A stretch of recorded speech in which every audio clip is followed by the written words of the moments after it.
We spent some time in a flu hallucinatory state inside a hot tub while Dan was busy writing songs for Make It Beautiful.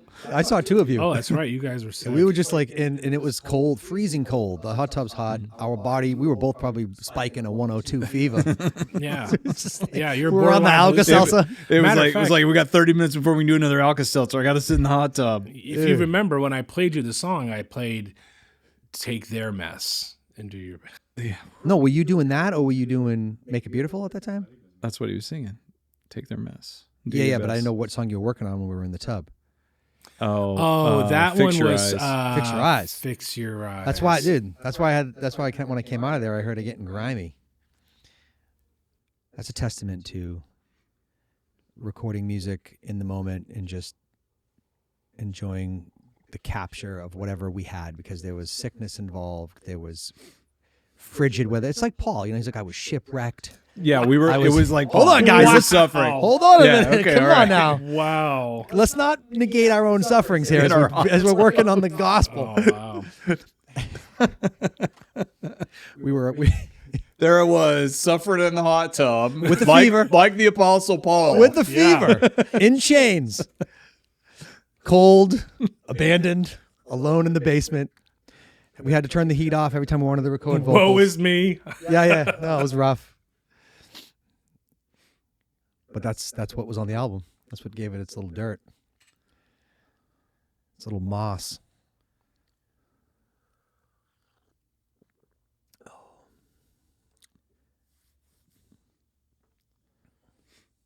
Are we still going with subtly, overtly sacred? SOS. SOS. It's a cry for help. Yeah. Send me out. Say again? Working title for the fourth album, SOS. Yeah. SOS. Cry for help. Send me out. Send me out an SOS. Oh, send me out. Okay, gotcha. The police. Yeah, send me out. I was like, what? Send me out an SOS. There you go. Yeah, we got some ditties working. Yeah. Well, Rest in Peace coming along. Got some. I just showed Dan. He was just like, wow, I was thinking really dirty grassroots. And I was like, that's kind of where I went. And then I'm interested in that too. I was like, you came back and you said, hey, I had this epiphany or a dream or a thought. That one was just it was the way it was playing in my head. Oh, the other thing was the dream. Yeah, I did have a dream. Yeah. Okay. Not to call your dream out. I just meant you heard something in in the night. No, I heard it while I was clearing snow. Oh, right. Song was playing in my head, and I just heard it different. I was like, "Oh, that's interesting." I think it could go anywhere from there to like Make It Beautiful. Yeah, I just think it's got a good melody, and I was trying to make it. I was thinking about a little more hooky. It's the only thing I was. But it can be hooky with it simple and dirty. Yeah, definitely. It was a song where it was like, I would like to just get 4 of us, 5 of us, musicians, and just play it. No, just piano, like upright piano, and bass, and just what comes out of that. Where does that? Can we get an acoustic? Where does that vibe go in there too? Yeah, acoustic, and then like a little lap steel. Something I'm about excited. Seriously, Steven, something about the Stephen, chord progression really lent itself to it. Yeah, like, that's honestly how I had first heard it myself. Yeah, but I like that upright sound with it, like a little more. I want like the banging. bass. I want the like keys. the Dylan, the basement. Yeah, the basement. I mean, we've done this. It's not like we haven't done this vibe. We did it with We haven't done it yet, Lucas. No. We've done it all at this point. We've done it with like Old Fashioned Friday, where it was like acoustic piano, but the melodies, like the chord progression was consistent, and there was little melodic aspects to the chords that made them unique, even though they were simple. You know what I mean? Like, we're just playing an A chord. So yeah, there's ways to find little hooky and catchy melodies within the simplicity of the chords. I don't think it's the chords that matter. People don't care about chords. They care about the melody and then the emotion that it's going to invoke. That's really all we're searching for at this point, right? I care about chords as long as they don't have pleats. Once you put pleats in them, Cavaricis. I like to run in chords. I like that sound it makes. You want to try to start a forest fire? George's Swishy Pants. But it's corduroy. That old corduroy chafe. That's the name of my band. Corduroy chafe. Corduroy chafe. Yeah, that's a good one. It's because we're dancing on stage. Yeah, we can go hunting. Yeah, that sounds like rip out a piano and a guitar and play I it just 16 I just Ways of refuse to be Christmas. I refuse to be silent. So for me it's like I have to be making songs and like trying to catch lightning in a bottle, I guess. If that's a thing. I don't know. Yeah, I mean, no. Like, I mean, I think you probably yeah, that's what you're doing. You're writing. we're constantly. creating all the time. We wrote the song last podcast. I don't even remember what happened, but it was like I said something about rest in peace, and then you said song title, boop, and then you wrote it. Yeah, it's for the living. It's for the living. Yeah. Get it off my tombstone. Write it on my life.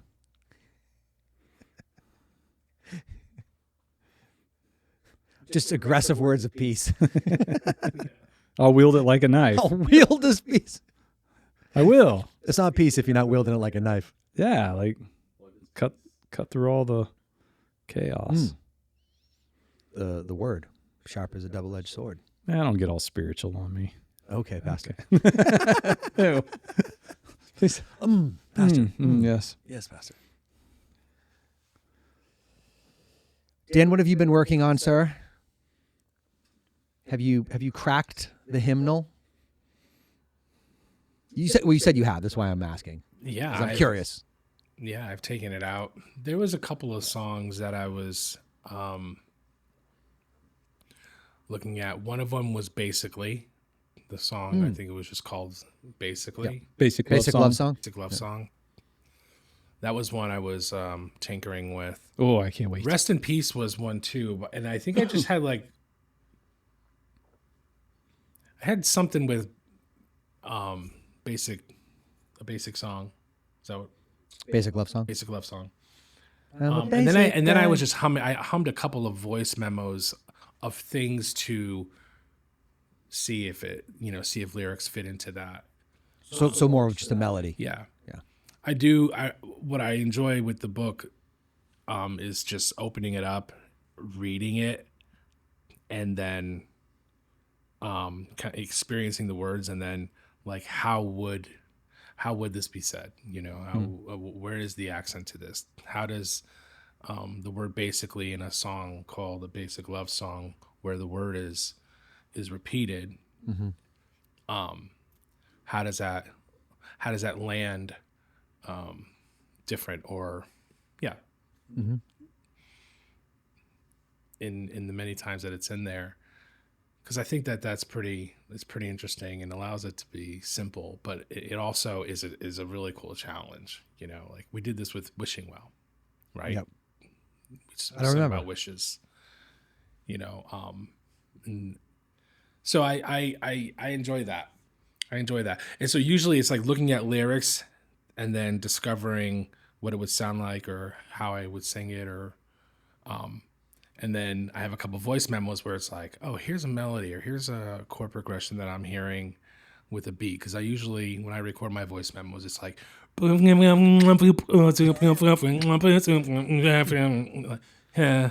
That sounds a lot like mine. yeah, it's like that. Yeah, something, and then I'm like, oh, okay, I can't wait to see if there's lyrics that fit into that. Yeah, I want some more of that. What was this other song that I did? Because that one, I went a whole different way of discovering that. Saying. I went with simple. Is that Just Saying? Well, there was Rest in Peace, and then there's Just Saying. The song I sent you said sounded like JT. Yeah, I can look. Yeah, it's called Just Saying. But I was also tinkering with that song too. Just Saying. Tinker Tailor Soldier. That's one that you'd also tinkered with. I'm right? tinkering with it. Just Saying. Yeah. Is that what it was? Yeah, I think it's Just Saying. Yeah. Oh, right. Yeah. Got it. I'm just saying. But I wanted a little He wanted some beatboxing in there at some point. breakdown in the middle. It didn't have to be beatbox. I just thought it needed a little break. Yeah. Yeah. That one was Some double claps. Sometimes because I have such a massive palette of sounds, you know, literally tens of thousands of patches and synths, and sometimes I'll just go hunting for sounds, and I'll say, okay, I like that sound, and then just play a progression, and then don't think about a song, just play a progression, and if I get a progression that feels hooky or I like, then I'll go to the hymnal. So I'll stay out of the hymnal until sorry to call it a hymnal, but I stay out of the book, and then the binder, and then I'll get something, I'll loop it, I'll be like, I like it. So I was kind of going with the Simple Plan type vibe. No, But kind of man. there is no wrong way to eat a Reese's. Leonard Skinnerd. There's a wrong way to say it, though. You did it. Reese's. Is that how you say it? Reese. That's how it said. It's Reese's. Ugh. Pieces. It's not Reese's Pieces. Okay, fair. I sense a rant coming. Nope. I'm gonna. This I may be won. self-controlled. That rant's already on YouTube. No, is it a thing? I don't know. Stop. I swear. I'm gonna beat you. Okay. I don't know. I'll take it. I'll take a beating. Have you ever heard Bo speak? I honestly don't. You know, I dabble in pop culture. I don't know all the things. No, I wasn't making a pop culture reference. It's just. Oh, I thought there was you said there was some kind of notorious Me. controversy. Oh, it was your controversy. Well, He's made a big deal about this very topic Oh, many well, times. when was this? To many people. Not when I was around. oh yeah. Oh, yeah, probably Many 3 times. I probably just 5 years immediately I've been here, 4 times. Shut down emotionally. The man's name is Reese. They're his peanut butter cups. It's possessive. REESE apostrophe Oh, Reese's. S. Reese's peanut butter cups. They're his. Okay. Reese's Pieces. Okay. You win. I know. I didn't know there was a guy named Reese's. No, there's a guy named Reese, Oh, Reese. and they're his peanut butter cups. He invented them. Fair. Now I'm thinking about the Reese's peanut butter cup protein bars I saw in Costco the other day. Sorry, no food. Back. Let's get out of food. We're going down the wrong road. Reese's Pieces because that's my movie theater snack of choice. A little The Reese's ET peanut come butter. home. They're like the M&Ms. Just Pieces, yeah. Oh, yeah. Those are. Elliot. Yeah. Phone. No, I like cowtail. So like a caramel? Is that Caramel accurate, with or should I the- said cow eye? I don't know. With the frost. Is it in the middle. cowtails? No, cowtails It's are the called cow cowtails. eyes, The but they're cowtails. longer. No, cow eye. No, you're talking about the caramel? bullseye, the bullseye or the buckeyes. No, it's called cow eye. It's cow eye, and then cowtail is the long version of it. It's cow eye. Is it cow eye? Cowtail is the long, like Slim Jim. I think it's cow eyes. Could be. I think it is. I love those. My favorite. I'll eat a bag of those, no problem. Don't ask me how big the bag is. I've probably only had movie candy, I bet 5 times in my entire life. Because So you've only been to the movies 5 times? Yeah, I'll get some popcorn. Yeah, popcorn. No, I go to the Can't do movies. the popcorn. I just not a big sweets guy. But when I liked snow caps. Oh, interesting. I can't Minty? get down on some junior mint. No, it's junior mint. So I can't. No. But dark chocolate. Snow caps They're are both- like- snow caps are just Otherwise, the most dark boring chocolate. Of, with the little white, The little white like sugar things on top. Oh, no Yeah. mint. No, but I like junior mint. Junior mint would be second choice. I don't like the peppermint and Just junior don't mint. like a lot of it. Cow eye?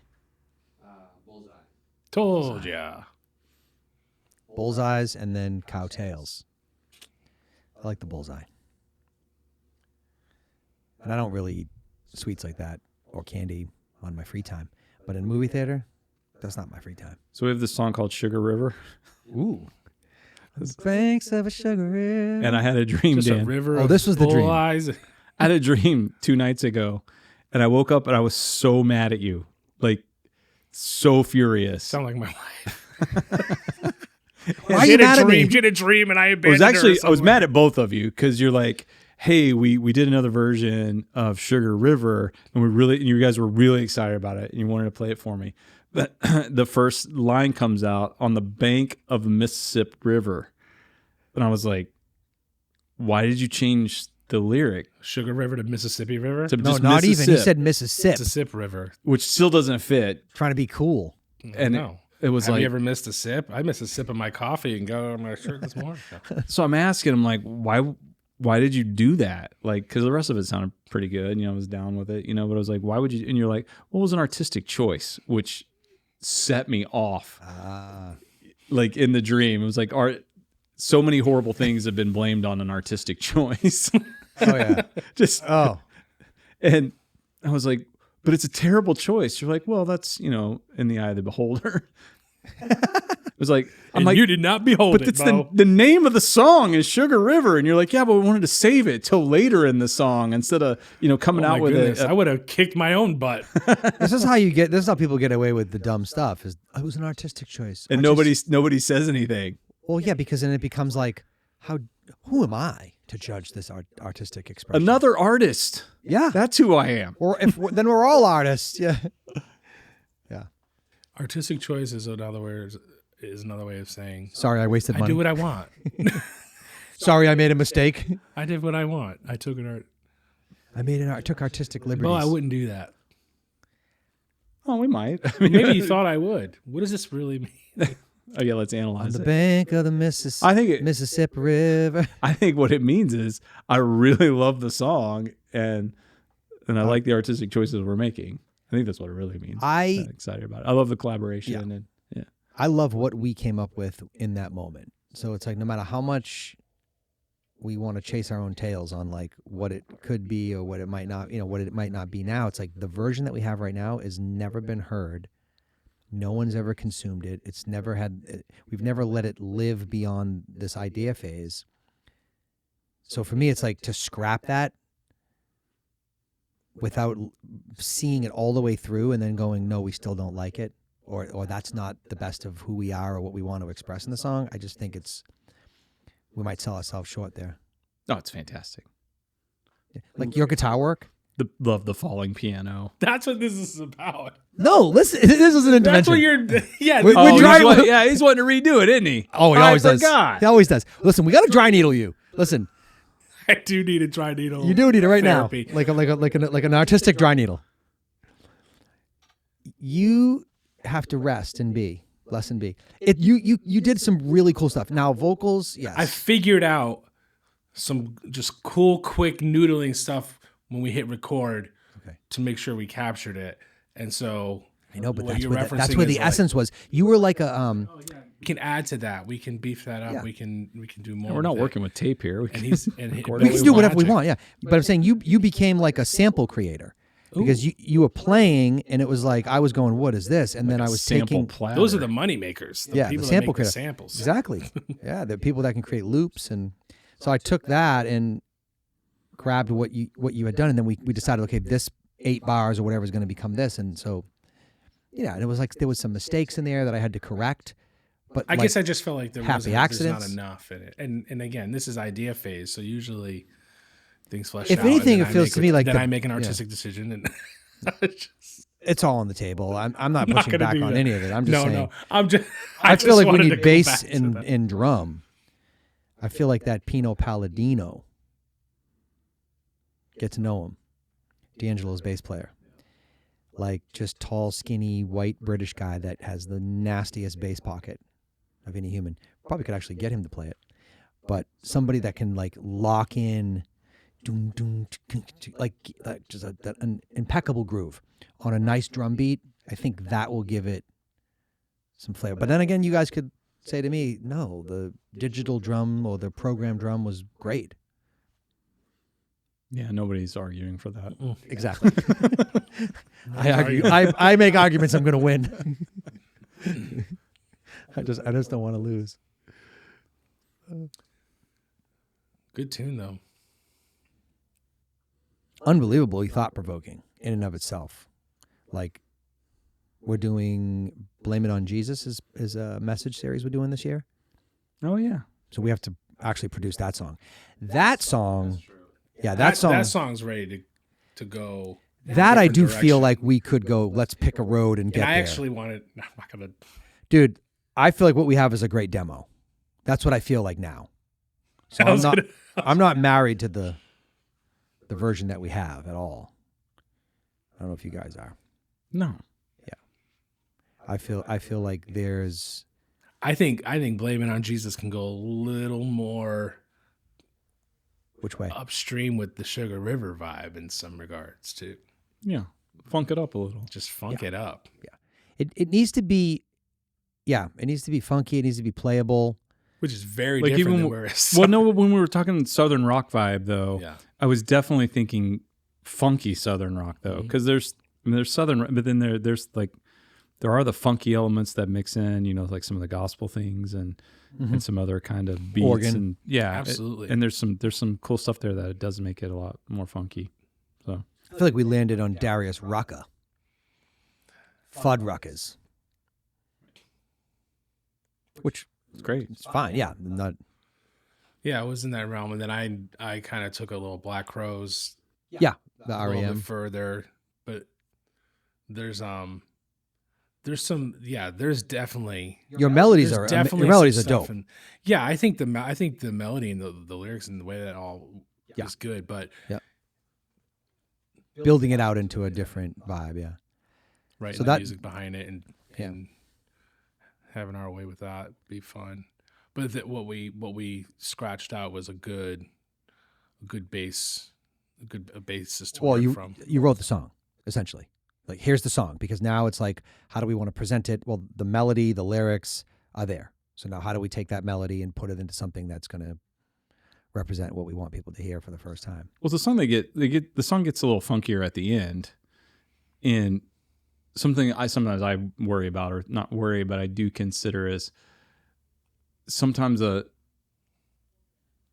if a song's back end loaded like that, some people don't get there. Tensions, they can miss. So you're saying coming in like a wrecking ball. Sometimes. Yeah. I think that's Set the tone. That's a good technique. I mean, or a technique. Tease up that piece in the beginning. I think there's some shifts that are happening in music since everything's single driven, and Everything's 8 seconds. You're not listening to and Chorus. if that whatever that 8-second hook, that if that's not in the first 20 seconds, then somebody might not ever Listen to it. Yeah. hear it. So that doesn't necessarily dictate what we do or don't do, but it is something we are aware of and Right hooks. and think about, and go, oh, all right. Well, what are people? How are their ears tuned right now? Yeah. Which matters. Like, It does matter. I think it actually matters a lot in Sugar River. The little that little riff that you did on the Temptation piano, comes like like you wouldn't a necessarily river. expect, because the song begins with the drum beat in that. You wouldn't necessarily expect it to go to this like real simple groovy thing. Well, yeah, and also dirty, because Yeah. it's like gang. It's like bluesy. Yeah, Got a little bluesy to it. But then to hear this like high kind of like Yep. it's almost like, where's that little whimsical thing coming from? And it's throughout, in various. And then you're getting places. you're getting that dirtiness You of, want to of hear it. yeah, of like the temptation, and then you're getting the sugariness of the the little gumdrop Is that on what top. you were doing? You were just like Just little peppering powdered it. sugar, A little powdered peppering sugar, little little dusting. sifting, little Little sifting, dust. A gentle dusting. powdered sugar. Just a whisper of confectionery. I mean, it's a bit kind of coming back to the being in tune to how people's ears are tuned in and what people are hearing, isn't to then just do more of that, but I think to be respectful of who you want to share what you're creating with and what will be helpful for them to be able to hear it. Like speaking somebody's language, so if we can learn other languages and learn things and incorporate that to communicate what we're trying to communicate, then that's, I think, kind, respectful, creative, smart. So I'm a big fan of that. Yeah. What you're talking about, and I think this goes across the board in any scenario, and push back if you don't agree, but it's all about hooking. everybody is looking to get somebody's attention. You walk into the grocery store, the product they want you to buy is on the end cap. The thing that they want you to buy is in the middle of the shelf.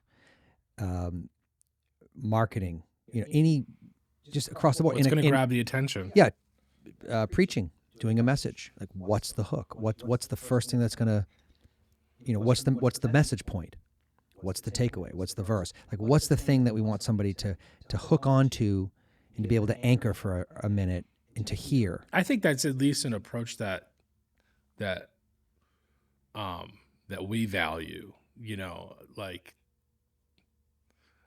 we talked about this before, how lyrics do that in our songs and or hooks, or maybe it's a riff, but a lot of modern day music is, if it's a vibe, then just hit play. And I don't know if we've talked about this, but like a lot of music today, it's really a lot of just word vomiting, right, over a vibe that may rise and fall a little bit, but here it is. Totally, like the words are kind of irrelevant. Yeah, the words, yeah, they're there, but I mean, but right. The thing that's hooking is bring, that first second of but catching the music. Yeah, it's the vibe of this. It's like, oh, and then you can just I think be a saying, music listener. I think he's saying it's a different kind of hook. It's not a song hook. It's a vibe hook. To where it's a vibe, yeah. It can just kind of, it's like background noise. Yeah. It's music that's playing in the background. I'm not actively listening to it, but it's because people are not. Soundtrack of my life kind of thing, but where there's talking going on over it, not, it's. And where I've seen it the most music. is where, I mean, it's easy to identify that it's a vibe, but then something else has got to go along with it, So what is it about the artist that makes them eccentric, or what, you know what I mean? Or what else is going on musically or visually to keep it there? But it's really just a vibe that you're settling into. I mean, we did a song that I think is that. I think Chase the Sun is that. Yeah, I think Chase the Sun is that. So we've got a few, right? I mean, yeah, it's just to me, that's the clearest example. Like, that song doesn't interest me a whole lot partly because I did write the lyrics, but I mean, the lyrics are just, it's meant to be more background. It's just a day. Yeah. I mean, that's what it's a plane ride from the West Coast to the East Coast. And it's just, it's a day, which it was a fun, challenge to write a day in a song, and I enjoyed it and everything else. But then we wrote the music, and the music fits it, I think, really well. Like, I love it. But it's a vibe song. It is not like, oh, I want to chew on that. I want to think about that. That line really means something to me. I want to get that. All I ever hear is Chase the Sun stuck in my head. In my head, I always see the Maxwell House commercial in the morning. Like, when I hear that song, Folgers, Folgers in your cup, kind of a thing. It's like sunrise through the kitchen window, hot coffee, steaming cup, and just the whole 9 yards. Well, to me, it's like it's almost just like chase sun. Your dreams. That's all it feels to me like. It's a positive, like chase the sun. What is it? Flee the fear. Leave the fear. Flee the fear. Flee. Chase the sun, flee the fear. That's really the only thing I ever really take away from that. Because it's like, pursue the things you want to pursue the horizon, forget about the things you're afraid of. That's all I get. Live the day. Live the day, yeah. Live the day, yeah. Get out there and live the day. But at the end of the day, it's a day. Live another day, try a little harder, find another reason to live. Be the best version of you. Stop. Ugh. Be the best version of yourself. The distance in your voice isn't leaving me a choice. Please stop. Look at yourself and how bad you are, and think about how good you are supposed to be, and try to get to be that guy. If you ever feel like you don't like where you're at, just jump on a plane, go to the other coast. Just live another day. Just live another day. Chase the sun. I'm always going to be going back to the East Coast, but the East Coast represent. East side. We're getting back to Cali. Yeah, I don't think so. So another, again, as we're talking about, like, what we do, the thing that I always want to guard on creatively is not saying things like, well, that's not what we do. Mm. And I enjoy that about the three of us, is that that's not anything we've run into. We've not said that's not what we do, or that's not how we work, or that's not what we're into, or not. Everything's on the table to be explored. All three of us are curious and open. And I think that's really where there's, because otherwise somebody would be a third wheel here. Somebody would be feeling forced into something, or like always voted out. but I think we're all curious and we're all open. And I think we probably in our own past have experienced feeling constricted or feeling like we're put into a box. And so, in the spirit of artistic expression, I think a true artist wants to feel free and not constrained by societal norms, culture, or anything, and wants to be able to just glean and share and create and have just an open field of possibilities. So I think all of us are have been at that place in life. And so coming together and having that validated and that reinforced only makes it bloom. It's attractive to music listeners. I think more and more now, these days, there's an appreciation for, an artist putting out music. One song sounds different to the next. And there's something there. It's something that speaks to, hey, this is what came from a moment, or hey, this is what happened here. And then when mainstream artists decide to do something slightly different than the label that they are used to wearing and expectation that people have of them. Oh, you're a pop artist and you wrote this kind of a song. It's kind of difficult for them. But there's even a few pop artists that are like that, where predictable, or you would have known them to be predictable by their hits, and then they do something a little off center of that because they're thirsty dare you? I know, that's what I mean. That's society's like, how dare you do that? You're supposed to do this, and they're like, this is me though. This is me. I don't think art can be contained anymore. I think the world is a village. The world is small in that sense. So I think everything's on the table. And remember when U2 did that? Yep. U2 went from like all those albums that were very, very similar early in their. You mean the one that they forced into career. our iPhones? Then they did Joshua Tree. Then they did Achtung Baby. Journey. And then they did Zooropa. And it was like, whoa, what are you doing? Getting all dance, house music. Is that the one that they forced onto the iPhone? No, that Which was, one was that? How to Journey? Disassemble an Atomic Bomb. I think it was that album. Yeah. Which is a good album. I'd be You were fine. only 2 decades away. It's fine. That would have been like 2011, maybe. Yeah. Coldplay did that. Coldplay started out real, kind of rocky. Musically provocative, I felt like. Well, like rock and piano and things like that. And all of a sudden it was like Avicii was producing. Yeah, they do a lot of Dun, collabs. dun, dun. Yeah. Well, I'm just saying like they drifted into this more world kind of EDM fusion of their own rock stuff, and they like exploded because it was like, I do think there is something that is palatable on a world level that may not be palatable on, on a local level, or vice versa, where, there's probably some things that are more palatable locally or more genre specific. And then there's sounds, I think, that anybody can listen to, irregardless of what genre you like or don't like. You know what I mean? Maybe Back Pocket Maracas is what I'm thinking of when I say that. Because somebody who listens to rock could still potentially listen to that and still get something from it or feel something. Well, I mean, people who listen to country, they'll listen to rap as long as it's a country music artist doing the rap. Right, Yeah. right. And then all of a sudden it's so, I like this. this is but Loaded lines. I don't like rap, but I like I like when my guy raps. okay, so you do like rap. I don't know what to tell you.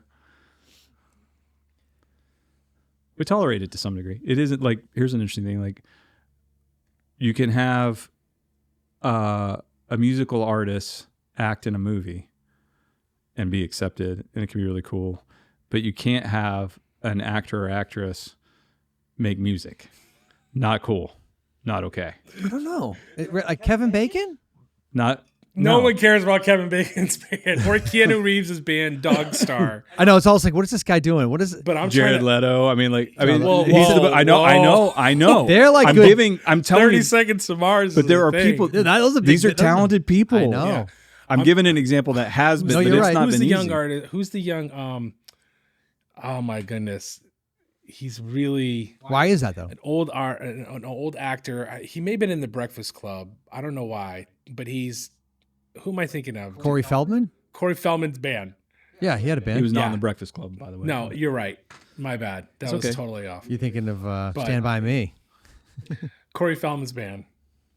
Actors that went to music and So many, because they're talented. I mean, like I think Tom musicians Cruise can go to has movie- made. yeah. I mean, a lot of people have Bradley made. Will Cooper. Smith. Val Kilmer made music. Will Smith was an artist first. He was a musician first. Yeah, he was and a then rapper. he went. Yeah, he was Then a he went- rapper, Who? and then he did Will Smith. oh, the yeah, Fresh that's Prince. right. I mean, he was the Fresh Prince as a rapper, and then did the show. Yeah, he was Fresh Prince and Jazzy Jeff. Parents just day. don't understand. I mean, he had hits back then, and then migrated into acting, and then had attempted to go back to. Well, he's had a number of hits. Yeah. The world loved Usher, but he was an actor. Well, he Go was on, music. no, he was the first. First, he was a musician. No, he was an actor in like 21 Jump Street or Fame or something like that. Like Usher. Way before he started. Yeah. because he was like doing music when he was like 14. Yeah, well, he was pretty young in the TV show too. Okay, I so wanna- maybe he hit I- TV. Could be wrong, but I just know that was one that was I don't think you're going to find an example. of Usher. Why do you think it's that way? Why do you think it's one way, not the other? Why do you think it's easier to go from musician to actor? Because Well, look at the guy that did because I'll tell 1883. you, the did what? 1883. It was the Yellowstone prequel. It's about Nicole Kidman's husband. Oh, Tim McGraw. No. No, Tim McGraw is the guy I was thinking Carl of. Urban. Oh, okay, that's Faith Hill's husband, but yeah, Different guy, yeah. Keith Urban. Keith Urban. But I was thinking of They're Tim divorced McGraw. now, but So yeah. Tim McGraw, great job, great actor. Yeah. So is Dwight Yoakam. I mean, they're Yeah, that's what I'm saying. Like, I have an opinion. Okay. I think it's because there's a pretentiousness to music, and musicians can position themselves as being serious artists and acting like acting isn't a serious craft, or lesser than or less creative. Or they take on a musical persona where they can't branch out into some role in a movie or TV that would require them to not be themselves, Okay, that's a good point. So I think that's what I'm saying about the seriousness. breaking the third wall. Well, music is about being yourself, unless you're David Bowie or some others, but it's about authenticity, being yourself, your authentic sound, turning yourself, revealing yourself. And acting is, A mask. well, it's supposed to be, but you still, I guess, have a little more respect for the craft. But so I could see that to where it feels, you can go one way, but not the other. Yeah. Somebody who's pretended to be something else. Now, how do we take you take you in an seriously? authentic way? Yeah. How can we don't trust you? Yeah. You were in Bill and Ted's. like I'm gonna. Yeah. You're John Wick. How am I gonna trust what Well, yeah. So now this song you're singing? I don't believe you. there's this in the young generation that is acting. They are breaking this sort of third wall, where I've seen things with like actors who, maybe A-listers that, let's say, of the last 20, 30 years, where they do not want to engage publicly because they feel that it's to a detriment for their audience to see them as a normal person and then have a hard time accepting them in a role that they might be playing in. Which is totally fair, and it does happen. Sure. So now you have this, but then you have the younger actors nowadays that are, oversharing and being in everything and social media all over the place and things like that. So I'm curious if that tide is shifting. And then when it does, then everybody starts to feel like they can do what they're doing. And then it starts opening up. I think within the next 5 years, we're going to start seeing so much more movies made on iPhones and put out, that people are, because it's so easy to do. I think a classic example is like the movie of, oh my goodness, I just forgot the name of it. Well, Lady Gaga, a Star is musician, Born. Stars Born. Yeah, Lady that's the one I Gaga was is thinking of. acting, and She's then Bradley amazing. Cooper is writing this and performing this song. Yeah. You know what I mean? It's like, That was a great movie, though. They did a oh great yeah, job. it was a great movie, but it is Believable. Or how about the like epitome of what we're talking Jeff about. Bridges, The Big Lebowski? So Yeah. we got the album up The behind Horse, Wild Horse? you. Wild at Heart or Wild Horse. Yeah, no, you're right. Wild at Heart. Yep. And he does this incredible Song, musical performance. The album's amazing. The soundtrack is unbelievable. Grammy, Oscar. But he is not Right. Yeah. a musician. He's an actor. Right. I mean, like, which is just not. It's just interesting, because he was, He sold it, though. I thought he was a musician. The way he sang it, too. But Lady Gaga, she's been in a lot of great really good in the new Joker film. I thought. She's The just actors a that, well-rounded 360 artist. Moulin Rouge was Nicole Kidman and Ewan McGregor. Yeah. They're both actors that, sang, and they had to learn how to do it, but they nailed it. And Loved was it. Christina amazing. Aguilera? Love the vocal Yeah, performance. Christina Aguilera. Pink was in it. Well, she was she was still a musician in that, but She played herself essentially. Yeah. Real Lady Marmalade. Actually, she wasn't in the movie. She was only in the music video. Oh, she did the soundtrack. Yeah. Yeah. But yeah, good movies.